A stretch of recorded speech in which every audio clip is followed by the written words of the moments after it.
আসসালামু আলাইকুম প্রিয় চাকরি প্রার্থী ভাই ও বোনেরা, আজকে আপনাদের জন্য একটা বিশাল বড় নিয়োগ বিজ্ঞপ্তি নিয়ে আজকে হাজির হলাম। আর আজকে আমরা আলোচনা করব প্রাথমিক শিক্ষা প্রকৌশল অধিদপ্তর। এখানে শিক্ষা প্রকৌশল অধিদপ্তর দপ্তরে আপনার 658 জন লোক নিবে তারা বিভিন্ন পদে।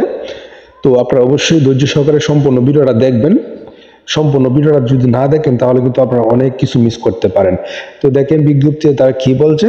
শিক্ষা প্রকৌশল অধিদপ্তরের রাজস্ব খাতে নিম্নোক্ত শূন্য পদসমূহে সরাসরি নিয়োগের জন্য 5 নং কলামে বর্ণিত শিক্ষাগত যোগ্যতা সম্পন্ন প্রকৃত বাংলাদেশি নাগরিকদের নিকট হতে নিম্ন বর্ণিত শর্ত সাপেক্ষে অনলাইনে দরখাস্ত আহ্বান করতেছে।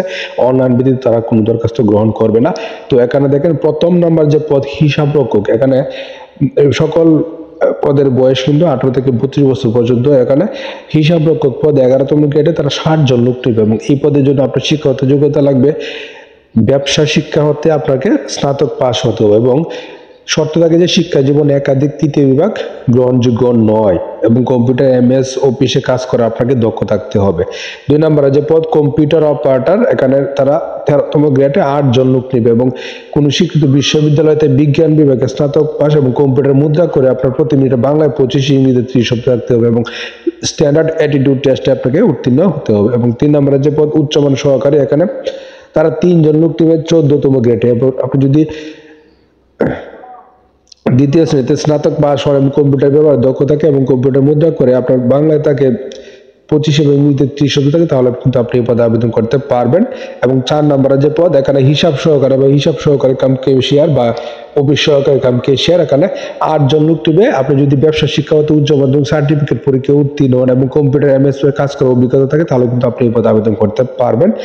এবং 5 নম্বরে যে পদ ডাটা এন্ট্রি অপারেটর, 16তম গ্রেডে 308 জন লোক নিবে এখানে এবং উচ্চ মাধ্যমিক সার্টিফিকেট পরীক্ষা উত্তীর্ণ হলে আপনি আবেদন করতে পারবেন এবং কম্পিউটার প্রতি মিনিটে বাংলায় 20 এবং ইংরেজিতে 20 শব্দের গতি থাকতে হবে এবং স্ট্যান্ডার্ড অ্যাটিটিউড টেস্টে আপনাকে উত্তীর্ণ হতে হবে।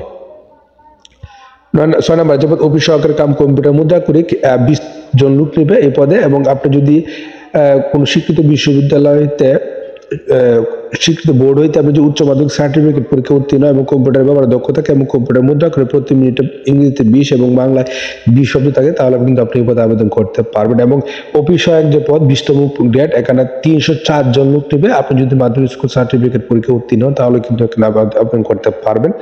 তো এই উক্ত পদগুলোতে আবেদন করতে গেলে আপনার কিছু আরো শর্ত জানতে হবে। শর্তগুলোর মধ্যে প্রথমটি থেকে দেওয়া আছে থেকে সকল পদে 1 ডিসেম্বর 2024 তারিখে প্রার্থীর বয়স 18 থেকে 32 বছরের মধ্যে হতে হবে এবং বয়স প্রমাণে এফিডেভিট গ্রহণযোগ্য নয় এবং সরকারি আধা সরকারি স্বায়ত্তশাসিত প্রতিষ্ঠান প্রার্থীরা অবশ্যই যথাযথ কর্তৃপক্ষের অনুমতি সাপেক্ষে আপনাকে আবেদন করতে হবে এবং সকল চাকরিরত প্রার্থীদের মৌখিক পরীক্ষার সময় আপনাকে অনাপত্তিপত্র মূল কপি আপনাকে জমা দিতে হবে এবং সরকারি সকল বিধিবিধান কিন্তু এখানে আবেদন পালন করা হবে এবং এক জেলার বাসিন্দা অন্য জেলার বাসিন্দা হিসেবে আবেদন করতে পারবে না।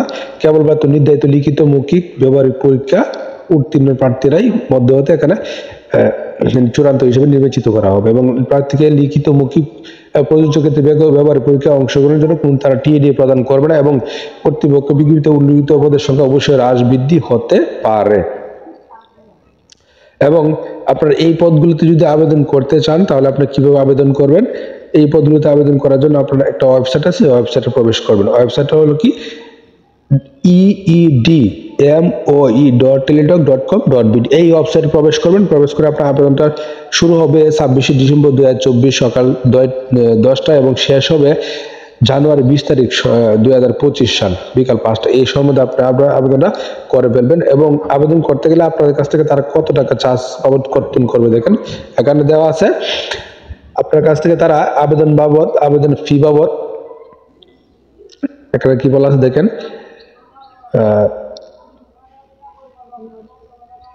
2 থেকে 6 নং পদের জন্য আপনার কাছ থেকে নেবে 223 টাকা এবং 7 নং পদের জন্য নেবে 112 টাকা এবং 1 নং পদের জন্য নেবে তারা 135 টাকা, 335 টাকা। অর্থাৎ 1 নং পদের জন্য আপনার কাছে তারা নেবে 335 টাকা এবং 2 থেকে 6 নং পদের জন্য আপনার কাছ থেকে তারা 223 টাকা চার্জ কর্তন করবে এবং 7 নং পদের জন্য 112 টাকা চার্জ কর্তন করবে।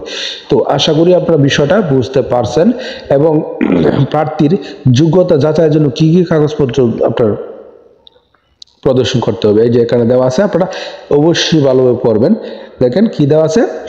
প্রথমে দেওয়া আছে শিক্ষাগত যোগ্যতা সনদপত্র ও ইউনিয়ন পরিষদের আপনার সনদপত্র, নাগরিকত্ব সনদপত্র, হ্যাঁ, কোটাধারীর ক্ষেত্রে সনদপত্র সত্যায়িত কপি এবং টুইটার কোটার ক্ষেত্রে আপনার সত্যায়িত ফটোকপি, প্রথম শ্রেণী গেজেটের কর্মকর্তা নাগরিক চারিত্রিক সনদপত্র, জাতীয় পরিচয়পত্র সনদ কপি এবং অনলাইনে আবেদন কপি এবং প্রবেশপত্রের কপি।